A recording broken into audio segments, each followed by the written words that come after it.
Hi friends, ಎಲ್ಲರೂ ಆರಾಮಾಗಿದ್ದೀರಾ ಅಂತ ಅಂದ್ಕೊಳ್ತೇನೆ. So ಇವತ್ತು ನಾನು ಮಾಂಕಿದ್ದು ಇನ್ನೊಂದು ಇಂಟ್ರೆಸ್ಟಿಂಗ್ ಕೇಸ್ ಬಗ್ಗೆ ಎಕ್ಸ್ಪ್ಲೈನ್ ಮಾಡ್ತೇನೆ. ಬೇತ್ ಅನ್ನೋ ಒಬ್ಳು ಟೀಚರ್ ಕ್ಲಾಕ್ ಟವರಿನ ಮೇಲಿಂದ ಬಿದ್ದು ಆತ್ಮಹತ್ಯೆ ಮಾಡ್ಕೊಂಡಿರ್ತಾಳೆ. ಅದು ಮರ್ಡರ್ ಅಂತ ಪ್ರೂವ್ ಮಾಡೋದೇ ಕೇಸ್. ಓಕೆ, ಹಾಗಾದರೆ ಇವಾಗ ಸ್ಟೋರಿ ಎಕ್ಸ್ಪ್ಲೈನ್ ಮಾಡಲಿಕ್ಕೆ ಸ್ಟಾರ್ಟ್ ಮಾಡ್ತೇನೆ.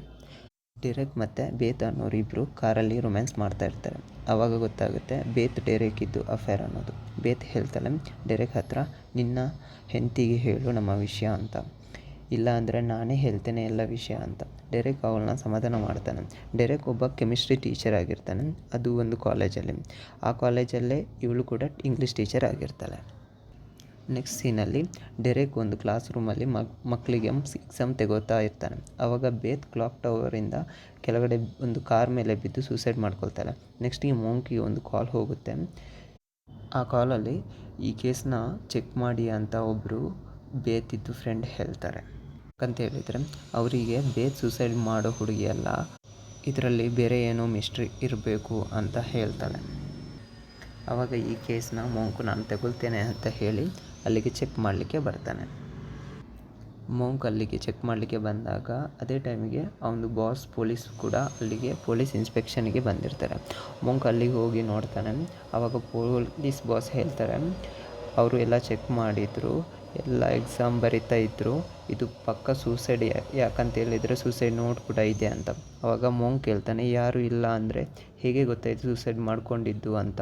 ಆವಾಗ ಬಾಸ್ ಹೇಳ್ತಾರೆ, ಅವರು ಬಿದ್ದಿದ್ದು ಒಂದು ಕಾರ್ ಮೇಲೆ, ಆ ಕಾರ್ ಅಲ್ಟ್ರಾಮ್ ಆಯಿತು, ಹಾಗೆ ಎಲ್ರಿಗೂ ಗೊತ್ತಾಯಿತು ಅಂತ. ಕಾರ್ ಹೋಗಿ ಚೆಕ್ ಮಾಡಿದ್ದಾಗ ಕಾರ್ ಲಾಕ್ ಓಪನ್ ಆಗಿರುತ್ತೆ. ಆವಾಗ ಮೋಂಕಿಗೆ ಸ್ವಲ್ಪ ಡೌಟ್ ಬರುತ್ತೆ, ಲಾಕ್ ಓಪನ್ ಇದೆ ಬಟ್ ಅಲ್ಟ್ರಾಮ್ ಆನ್ ಇದೆ ಅಂತ. ಕಾರ್ ಯಾರ್ದು ಅಂತ ಚೆಕ್ ಮಾಡಿದಾಗ ಅದು ಡೆರೆಕ್ ಅಂತ ಗೊತ್ತಾಗುತ್ತೆ. ಮೋಂಕ್ ಡೆರೆಕ್ನ ಮೀಟ್ ಆಗ್ತಾನೆ. ಅವನ ಹತ್ರ ಕೇಳ್ತಾನೆ, ನಿಮಗೇನಾದರೂ ಡೌಟ್ ಇದೆಯಾ ಈ ಸೂಸೈಡ್ ಕೇಸಲ್ಲಿ ಅಂತ. ಅದಕ್ಕೆ ಡೆರೆಕ್ ಹೇಳ್ತಾನೆ, ನಿಮಗೆ ಸೂಸೈಡ್ ನೋಟಲ್ಲಿ ಸಿಗಲಿಲ್ವಾ ಅಂತ. ಮೋಂಕ್ ಹೇಳ್ತಾನೆ, ನೀನು ಕಾರ್ ಅನ್ಲಾಕ್ ಇಟ್ಟಿದ್ದೆ ಬಟ್ ಅಲ್ಟ್ರಾಮ್ ಆನ್ ಇತ್ತು ಅಂತ. ಅದಕ್ಕೆ ಡೆರೆಕ್ ಹೇಳ್ತಾನೆ, ಮರ್ತೋಗೋಯ್ತು ಅಂತ. ಹಾಗೆ ಹೇಳಿ ಮನೆಗೆ ಹೋಗಬೇಕು ಅಂತ ಹೇಳಿ ಪರ್ಸ್ ತೆಗೆದು ಅದರಲ್ಲಿ ಇದ್ದ ಒಂದು ಕ್ಯಾಬ್ ನಂಬರ್ಗೆ ಕಾಲ್ ಮಾಡಿ ಹೊರಡ್ತಾನೆ. ಇದನ್ನು ನೋಡಿ ಮೋಂಕ್ ಅಲ್ಲಿಂದ ಹೊರಗಡೆ ಬರುವಾಗ ಅವನ ಅಸಿಸ್ಟೆಂಟ್ಗೆ ಹೇಳ್ತಾನೆ, ಡೆರೆಕ್ ಮಾಡಿರೋದು ಈ ಕೊಲೆ ಅಂತ. ಯಾಕಂತ ಹೇಳಿದರೆ ಅವನು ಸೂಸೈಡ್ ನೋಟ್ ಬಗ್ಗೆ ಕೇಳ್ದ, ಮತ್ತು ಅವನ ಹೆಂಡತಿಗೆ ಚೀಟ್ ಮಾಡ್ತಿದ್ದಾನೆ. ಇದು ಯಾಕಂತ ಹೇಳಿದರೆ ಅವನ ಪರ್ಸಲ್ಲಿ ರಿಂಗ್ ಇಟ್ಟಿರೋ ಮಾರ್ಕ್ ಇದೆ, ಹಾಗಾದರೆ ಅವನು ಮೋಸ್ಟ್ ಆಫ್ ದ ಟೈಮಲ್ಲಿ ರಿಂಗ್ನ ಪರ್ಸಲ್ಲೇ ಇಟ್ಟಿರ್ತಾನೆ ಅಂತ. ಸೂಪರ್ ಅಲ್ಲ ನಮ್ಮ ಮೋಂಕ್. ಬಟ್ ಅಸಿಸ್ಟೆಂಟ್ ಹೇಳ್ತಾಳೆ, ಆ ಟೈಮಲ್ಲಿ ಅಲ್ಲಿ ಯಾರೂ ಇರಲಿಲ್ಲ ಅಂತ. ಅದಕ್ಕೆ ಮೋಂಕ್ ಹೇಳ್ತಾನೆ, ಬಟ್ ಕೊಲೆ ಮಾಡಿದ್ದು ಪಕ್ಕ ಡೆರೆಕ್ಕೆ ಅಂತ. ನೆಕ್ಸ್ಟ್ ಸೀನಲ್ಲಿ ಕಾಲೇಜಿದು ಕ್ಲೀನರ್ ಡೆರೆಕ್ಗೆ ಬ್ಲ್ಯಾಕ್ ಮೇಲ್ ಮಾಡ್ತಾ ಇರ್ತಾನೆ. ಅವನು ಹೇಳ್ತಾನೆ, ನಾನು ಏನು ಕ್ಲಾಕ್ ಟವರಲ್ಲಿ ನೋಡಿದೆ ಅಂತ, ಪೊಲೀಸ್ಗೆ ಹೇಳ್ಬಾರ್ದು ಅಂತ ಹೇಳಿದರೆ ನನಗೆ ದುಡ್ಡು ಬೇಕು ಅಂತ. ಅದಕ್ಕೆ ಡೆರೆಕ್ ಓಕೆ ಅಂತ ಹೇಳಿ ಅಲ್ಲಿಂದ ಹೊರಟವ ಸೀದಾ ಕ್ಲೀನರಿದ್ದು ಮನೆಗೆ ಬಂದು ಅವ್ರದ್ದು ಚಿಮ್ನಿಯನ್ನು ಓಪನ್ ಮಾಡಿ ಅದರಲ್ಲಿ ಗ್ಯಾಸ್ ಲೀಕ್ ಆಗುವ ಹಾಗೆ ಮಾಡ್ತಾನೆ. ಮತ್ತು ಮ್ಯಾಚ್ ಬಾಕ್ಸಿದ್ದು ಕಡ್ಡಿನ ಡೋರ್ಗೆ ಸಿಕ್ಕಿಸಿ ಅದರಲ್ಲೇ ಕೆಳಗಡೆ ಮ್ಯಾಚ್ ಬಾಕ್ಸ್ನ ಇಟ್ಟು, ಅಂದರೆ ಅದು ಡೋರ್ ತೆಗೆದಾಗ ಬೆಂಕಿ ಬರುವ ಹಾಗೆ ಮಾಡಿಬಿಡ್ತಾನೆ. ಆವಾಗ ಗ್ಯಾಸ್ ಲೀಕ್ ಆಗಿದ್ದರಿಂದ ಬ್ಲಾಸ್ಟ್ ಆಗುತ್ತೆ ಅಂತ.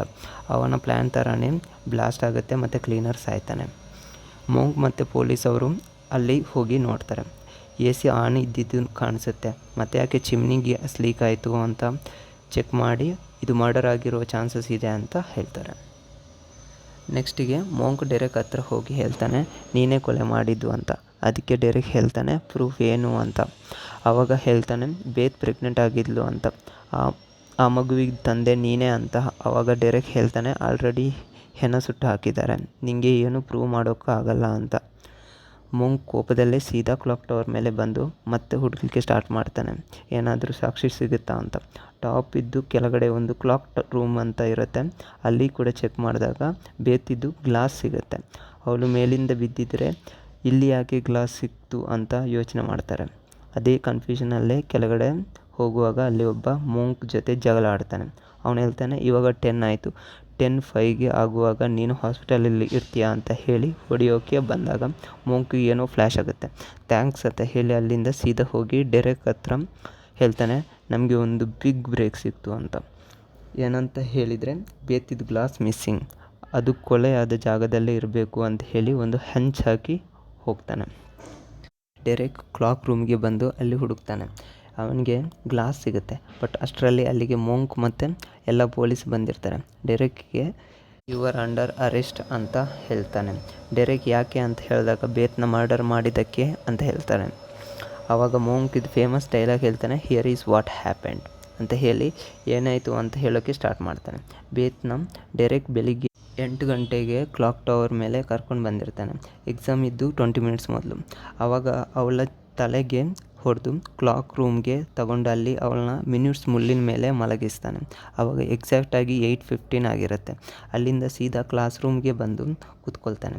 ಸೊ 8:25 ಆದಾಗ ಮಿನಿಟ್ಸ್ ಮುಳ್ಳು ಕೆಳಗಡೆ ಬರುತ್ತಲ್ಲ, ಆವಾಗ ಬಾಡಿ ಕೆಳಗಡೆ ಕಾರ್ ಮೇಲೆ ಬಿದ್ದಿರುತ್ತೆ. ಅದು ಎಕ್ಸಾಮ್ ಟೈಮ್ ಆಗಿದ್ದರಿಂದ ಅಲ್ಲಿ ಯಾರೂ ಇರಲ್ಲ. ಸೊ ಸೂಸೈಡ್ ಮಾಡಿದ್ದು ಅಂತ ಗೊತ್ತಾಗಲಿ ಅಂತ ಕಾರ್ ಅಲಾರ್ಮ್ ಆನ್ ಮಾಡಿ ಇಟ್ಟಿದ್ದ ಅಂತ. ಬಟ್ ಒಂದು ಇಶ್ಯೂ ಆಯಿತು. ಏನು ಅಂತ ಹೇಳಿದರೆ, ಅದನ್ನು ಕಾಲೇಜ್ ಕ್ಲೀನರ್ ಒಬ್ಬ ನೋಡಿದ, ನೀನು ಅವನ್ನ ಕೂಡ ಮರ್ಡರ್ ಮಾಡಿದೆ ಅಂತ. ಹೀಗೆ ಪ್ರೂವ್ ಮಾಡ್ತಾನೆ ನಮ್ಮ ಹೀರೋ. ಹೇಗಿತ್ತು ಸ್ಟೋರಿ? ಹೀಗೆ ಇಂಟ್ರೆಸ್ಟಿಂಗ್ ಇನ್ವೆಸ್ಟಿಗೇಷನ್ ಸ್ಟೋರಿ ಕೇಳೋಕ್ಕೆ ನನ್ನ ಚಾನಲ್ನ ಸಬ್ಸ್ಕ್ರೈಬ್ ಮಾಡಿ. Thank you so much.